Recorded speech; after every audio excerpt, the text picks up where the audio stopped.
Hi, I'm Jill Erickson with Art Jewelry Magazine. I'm going to show you how to add a patina using a liver of sulfur solution.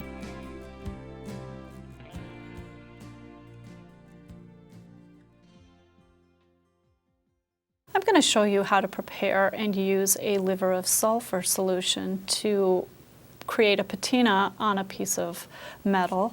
I have an item made of metal clay here.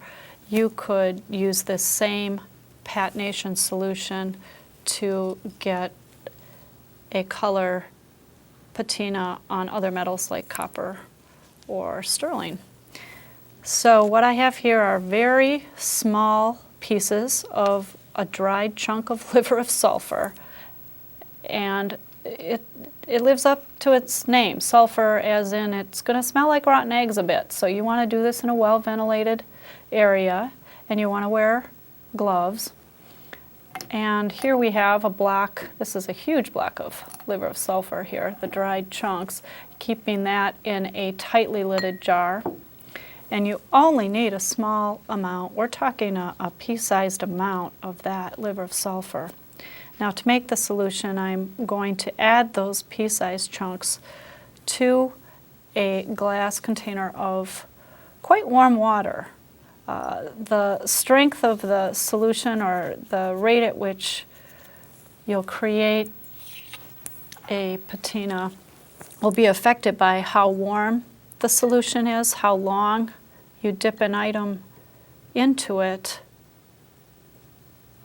and whether or not you stop the action of the reaction on the metal by dipping it in a stop bath of just cool water, which I have close by. So I'm just kind of stirring this with what I have on hand here, piece of PVC pipe.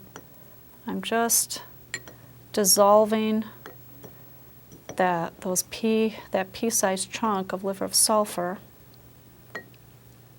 and you're gonna get that eggy smell right about now. It's not the most pleasant in the world. So once I get that dissolved, I can then do a dip. As I said, the length of time you leave the item in the dip and the temperature of the water will affect the range of colors and how quickly the metal will darken. So if you want to build that color up gradually, you want to do a quick dip in the solution, stop the reaction by dipping it into a cold bath of water. You can dry it, see if you like it. If you want to get the patina to be darker, you repeat that process. So here goes. And it's hard to predict. This is an unpredictable thing. You don't always know what you're going to get. It's different. It might range from, you'll get a range of hues that might be kind of golden up to a purplish, and then ultimately a quite charcoal black with a bit of iridescence. So let's go for it here.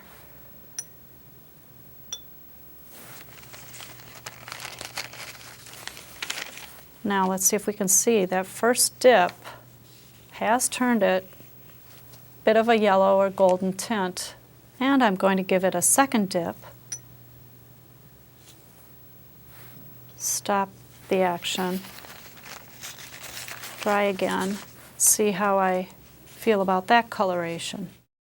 Well, after two dips, I'm getting a deepening. The gold has turned a little bit more russet. I'm going to dip again and see what I get.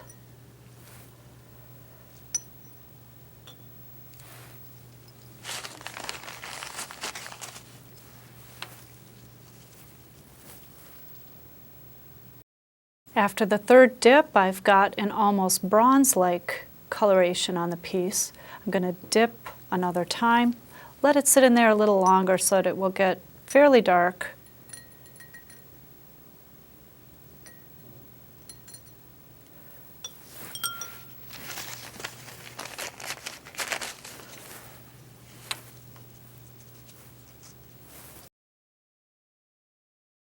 We've got it to a pretty deep brown, but I'm going to try to get it to almost go to the charcoal. So I'm going to leave it in there for a while.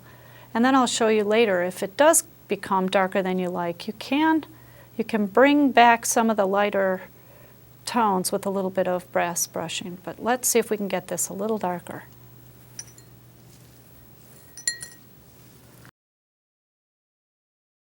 So you've got your item that you've used a liver of sulfur patina on, and maybe you've gotten it a little bit darker than you like, or you want to play up the highlights and take off some of the coloration so that you'll get a nice contrast on your piece. It's not so hard to do.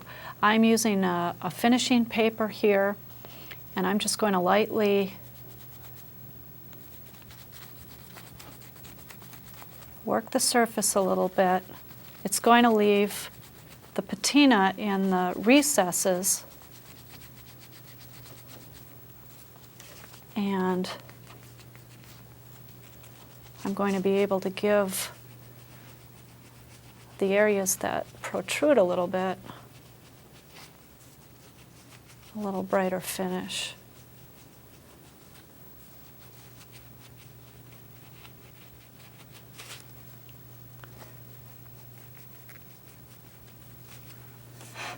That gives the piece a little more dimension, and you're better able to see any surface details.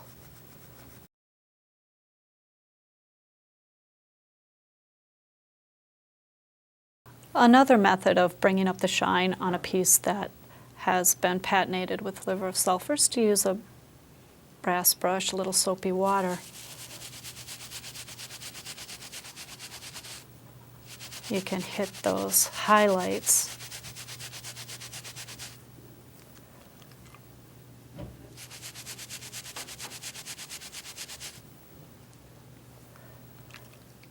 This method will take more of that patina off than just using a piece of finishing paper.